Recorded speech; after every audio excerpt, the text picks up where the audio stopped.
शिवानी और आप देख रहे हैं बीजापुर एक्सप्रेस। चलते हैं खबरों की ओर। ನಿನ್ನೆ ದಿನ ಚಡಚನ ಪೊಲೀಸ್ ಠಾಣಾ ವ್ಯಾಪ್ತಿಯ ಹಿಟ್ನಳ್ಳಿ ಗ್ರಾಮದಲ್ಲಿ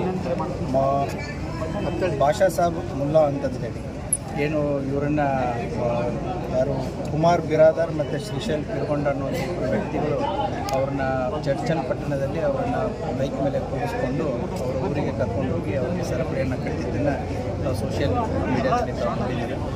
ಈಗೇನು ಮುಲ್ಲಾ ಅನ್ನೋದಿದ್ದಾರೆ, ಇವರು ಮುಂಚೆ ಇದೇ ಇಬ್ಬರ ವ್ಯಕ್ತಿಗಳ ಜೊತೆಗೆ ಡ್ರೈವಿಂಗ್ ಕೆಲಸ ಮಾಡ್ತಾಯಿದ್ರು. ಸೊ ಅವರಿಂದ ಸುಮಾರು 20,000 ರೂಪಾಯಿಯನ್ನು ಅವರು ಪಡ್ಕೊಂಡಿರ್ತಾರೆ. ಆ 20,000 ನೀನು ಕೊಡಲಿಲ್ಲ ಅನ್ನೋವಂಥ ಒಂದು ಸಿಟ್ಟಿನಿಂದ ಆ ವ್ಯಕ್ತಿಯನ್ನು ಬೈಕಲ್ಲಿ ಕೂರಿಸ್ಕೊಂಡು ಹೋಗಿ ನೀನು ದುಡ್ಡು ಕೊಡೋದೇ ಇದ್ದರೆ ನಿನ್ನನ್ನು ನಾವು ಇಲ್ಲೇ ಕಟ್ಟಿ ಹಾಕ್ತೀವಿ ಅಂತಂದು ಹೇಳಿ ಬೆಳಿಗ್ಗೆಯಿಂದ ಸಾಯಂಕಾಲ ಕೂಡ ಅದನಿಗೆ ಕಾಲಿಗೆ ಸರಪಳಿಗೆ ಕಟ್ಟಿ ಅಲ್ಲೇ ಕೂರಿಸಿದ್ರು.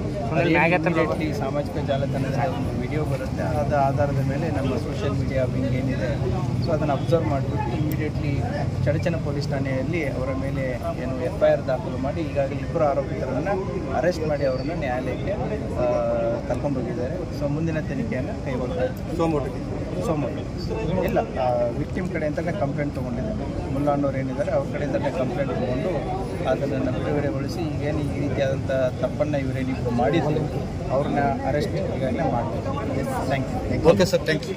ಈ ಬಿಜಾಪುರ ಜಿಲ್ಲೆಯ ಚಡಚನ್ ತಾಲೂಕಿನ ಹತ್ತಳ್ಳಿ ಗ್ರಾಮದಲ್ಲಿ ಏನು ಘಟನೆ ನಡೆದಿದೆ, ಏನೋ ಒಂದು ದುಡ್ಡು ತಗೊಂಡು ಕೆಲಸ ಮಾಡಿಲ್ಲ, ಅದು ಕಾನೂನು ಪ್ರಕಾರ ಬಗೆಹರಿಸಿಕೊಳ್ಳುವಂತಹ ವಿಷಯ. ಆದರೆ ಅದನ್ನೇ ಸರಪಳಿ ಹಾಕಿ ಕಟ್ಟಿ ಅವನನ್ನು ಅಮಾನವೀಯವಾಗಿ ನಡೆಸ್ಕೊಂಡಿದ್ದಾರಲ್ಲ, ಇದು ನಿಜಕ್ಕೂ ಬಹಳ ಖಂಡನೀಯ.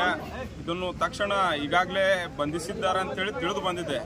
ಆದರೂ ಅವ್ರಿಗೆ ಕಠಿಣ ಕ್ರಮ ಆಗಬೇಕು. ಮುಂದಿನವರು ಮಾಡಬೇಕಂದ್ರೆ ಇಂಥ ಅಮಾನವೀಯ ಘಟನೆ, ಕಂಬಕ್ಕೆ ಕಟ್ಟೋದು, ಬದಲೆ ಮಾಡೋದು, ತಲೆ ಮೇಲಿನ ಕೂದಲ ತೆಗೆಯೋದು, ಚಪ್ಪಲಿ ಹಾರ ಹಾಕೋದು, ಇವೆಲ್ಲ ಭಾಳ ಅಮಾನವೀಯ ಘಟನೆಗಳಾಗ್ತವೆ. ಇಂಥ ಘಟನೆಗಳು ಆಗಲಾರ್ದಂಗೆ ನಮ್ಮ ಜಿಲ್ಲಾ ಪೊಲೀಸರು ಕ್ರಮ ಕೈಗೊಳ್ಳಬೇಕಂತೇಳಿ ವಿನಂತಿಸುತ್ತೇನೆ.